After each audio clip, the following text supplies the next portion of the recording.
You're our second Republican guest in a couple weeks to not engage on a pretty direct question. So I'm going to ask it again.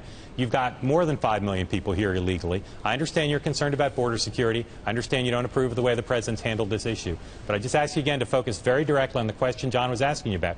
What would you do? If you had unilateral control, if you were president and Congress would pass whatever you wanted, what would you do about the 5 million, the 12 million who are in this country illegally now? I don't know how you know how many are here. Congressman, you know it's more than 8 million. Forget the number. You know it's more than 8. There's no one who would doubt it's more than 8. I can't forget border security. No, the first thing you do is border security. You want to do border security first, and you don't approve of the way the president's handled it. Totally stipulate that. What do you propose to do with the 8 million, 9 million, however many you think there are? Forget the exact number. People who are here illegally. You want them deported? Massive cost to deport them? You want to let them stay under some different basis? Self-deportation? What are you for on that? Nobody in Washington I know of is talking about deportation. That's what the president would like us to talk about.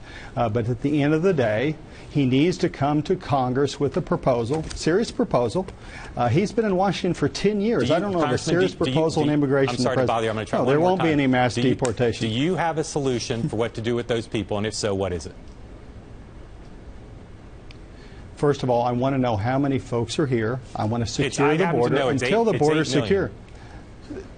Sir, you don't know that. Well, but Congressman, you don't know it's that. a red herring to ask what the number is. You know it's millions of people. Exactly. So what do you want to do? It's a red herring to suggest that the president would have any authority to somehow to grant amnesty. What do you want to do? The president has no plan other than grant amnesty. Do you have a plan to do something with those millions of people here illegally?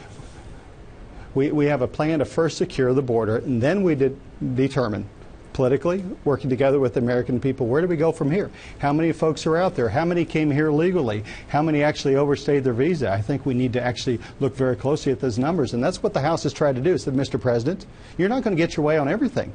We're willing to sit down and negotiate and compromise, but we're not going to grant amnesty. And the president might try to do that. I think that's when he's going to run into a problem, not just with the House of Representatives and a new Republican majority in the Senate, but the American people have rejected amnesty. They've rejected this president's proposals, and I think he takes a real political miscalculation to try to ram it through by executive order. Congressman, thank you for coming on. Don't ever say we didn't give you a chance to put forward a positive idea about what your policy is to actually deal with the problem. You gave me a bunch of chances, and you decided not to go for it.